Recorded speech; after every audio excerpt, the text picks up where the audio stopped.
le témoin d'une discorde. Pendant 16 ans, il a œuvré en tant que chauffeur et garde du corps de Johnny Hallyday.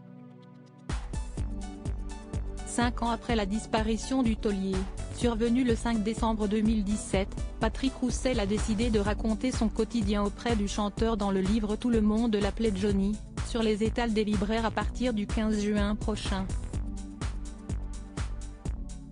Dans un nouveau numéro de Télépoche, en kiosque ce lundi 12 juin, l'auteur a donné un avant-goût de son œuvre en revenant, entre autres, sur le rapport conflictuel entre les deux premiers enfants du rocker, David et Laura, et sa dernière épouse, Laetitia Hallyday.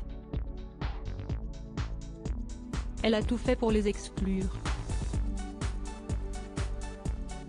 Johnny devait se cacher pour voir sa fille, il l'aidait en douce quand elle avait des problèmes, a ainsi confié l'avisé.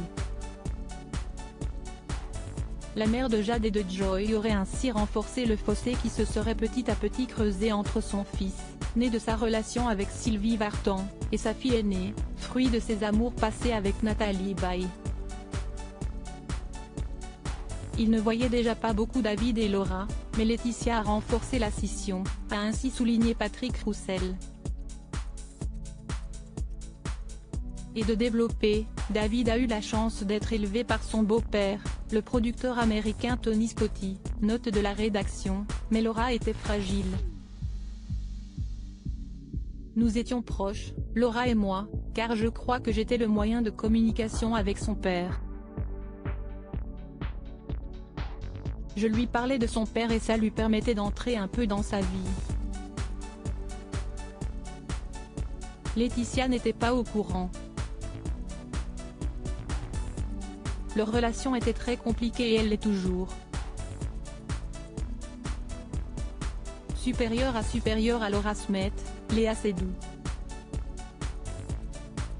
Ces stars qui ont des belles-mères célèbres, ce de Johnny Hallyday n'a pas fait ce qu'il fallait auprès de nos confrères. Patrick Roussel n'a pas jeté totalement la pierre à Laetitia Hallyday, il faut reconnaître qu'il n'a pas fait ce qu'il fallait pour garder une relation avec ses premiers enfants.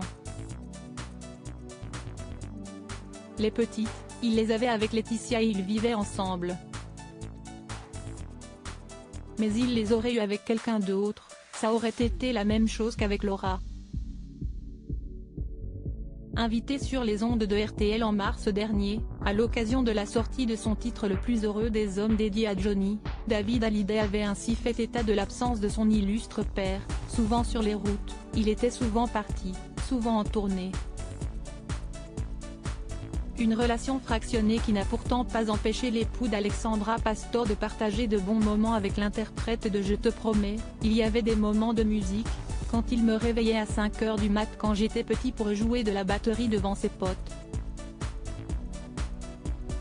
Article écrit en collaboration avec 6 Médias Crédit Photo, agence.